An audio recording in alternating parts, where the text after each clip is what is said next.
Phone తీసేసుకున్నాం బయట photo తీసుకున్నాం.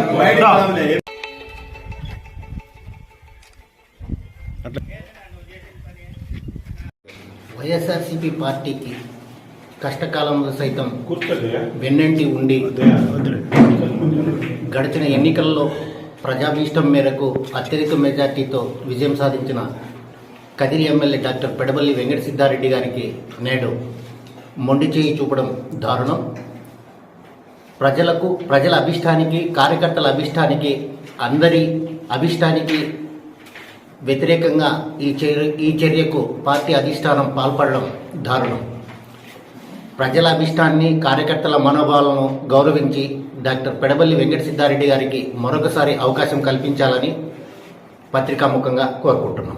ముఖ్యమంత్రి జగన్మోహన్ రెడ్డి గారికి, పార్టీ పెద్దలకు అందరికీ ఒక బీసీ కార్పొరేషన్ డైరెక్టర్ తరఫున నేను మాట్లాడుతూ ఈరోజు కదిరి నియోజకవర్గంలో అహర్నిశాలు 24 గంటలైతే 8 గంటల నిద్ర ఆహారం టైం తప్ప మిగిలిన 16 గంటల టైం చేసిన వ్యక్తి 16 గంటలు పూర్తి టైం పనిచేసిన ఒక గౌరవ ఎమ్మెల్యే గారికి, సిద్ధారెడ్డి సార్ గారికి ప్రతి కులం, మతం, ఎస్సీ, బీసీ, ఓసీ, మైనారిటీ అనే తేడా లేకుండా చేసిన ఓ ఎమ్మెల్యేకి ఈరోజు టికెట్ నిరాకరించడంతో బాధాకరమై మా పార్టీ పదవులకు, ఈ పార్టీ సభ్యత్వాన్ని కూడా మూకుమ్మడిగా రాజీనామా చేయాలని నిర్ణయించుకున్నాం.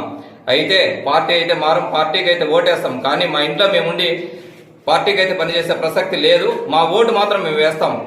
అది మా పార్టీ పెద్దలకు తెలియజేయవలసిందిగా పత్రికా ముఖంగా మీకు తెలియజేసుకోండి. మళ్ళీ ఎవరు అనామకుని తెచ్చి అందరినీ డిసప్పాయింట్ చేసి ఈ రోజు మళ్ళా అతన్ని ఎమ్మెల్యేగా గెలిపిస్తే పైన గవర్నమెంట్ ఉన్నా మనం ఇక్కడ నిలబడుకోవడానికి చాలా ఇబ్బంది అవుతుంది. ఈ పక్క మన వైపు ఉన్న వైఎస్ఆర్ పార్టీ ఎమ్మెల్యే కూడా ఆయన దెబ్బకు తట్టుకోలేక బలవంతంగా ఆయన పార్టీ మారాల్సింది వచ్చింది. ఆ రోజు అతను పార్టీ మారడానికి కూడా అతనే కారణం. ఆ రోజు ఇలాంటి ఇబ్బందులు చాలా ఎదుర్కోవాల్సింది వస్తుంది. కాబట్టి ఒకవేళ ఇవ్వాలనుకుంటే మైనార్టీ సోదరులకే ఇవ్వండి, వీళ్ళందరినీ కూర్చోబెట్టండి. సీనియర్ లీడర్లు ఉన్నారు, సిద్ధారెడ్డి సార్ ఉన్నాడు, పూల శ్రీనివాసరెడ్డి అన్న ఉన్నాడు, వాల్మీకి పవన్ ఉన్నాడు, బత్తలారి ప్రసాద్ ఉన్నాడు, ఇస్మాయిల్ అన్న ఉన్నాడు, షాకీర్ ఉన్నారు.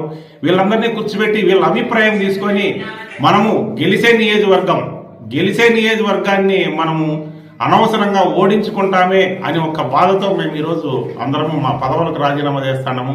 దయచేసి మీరు మా విన్నపాన్ని వింటారని మరీ ప్రార్థిస్తున్నాము.